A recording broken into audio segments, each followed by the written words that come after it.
One of the things we want to do on this truck is improve capability, both towing and payload. And the suspension and the chassis play an important role in that endeavor.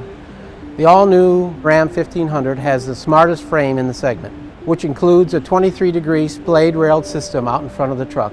That is unique in the segment. The all-new frame is longer by 4 inches wider, yet 100 pounds lighter. Made up of 98% advanced high-strength steel and high-strength steel. We moved the stay bar behind the engine, and that gave us 20% improvement in roll stiffness. We did a lot of light weighting on the suspension. Aluminum front control arms, we do aluminum front knuckles. We did hollow front stay bars, hollow rear stay bars, the front lower control arm crossmember, and the transmission crossmember. All of which was to save weight and improve the fuel economy of the vehicle and give us the ride and handling that we were looking for. We worked with our shock supplier and used their new patented what's called frequency response damping shocks on this vehicle.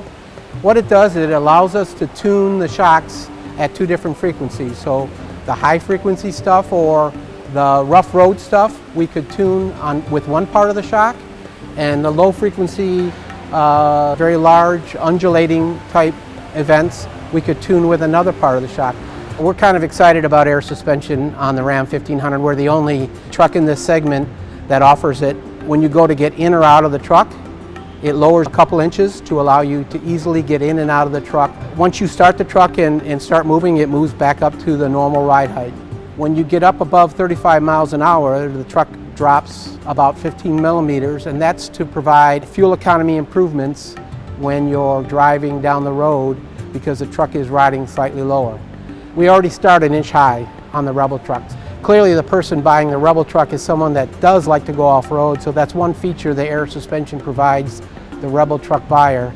We took the base wheel of the Ram 1500, we increased it to 18 inches. That allowed us to fit a 14.9-inch rotor in the front and a 14.8-inch rotor in the rear to give us the largest brakes in the segment.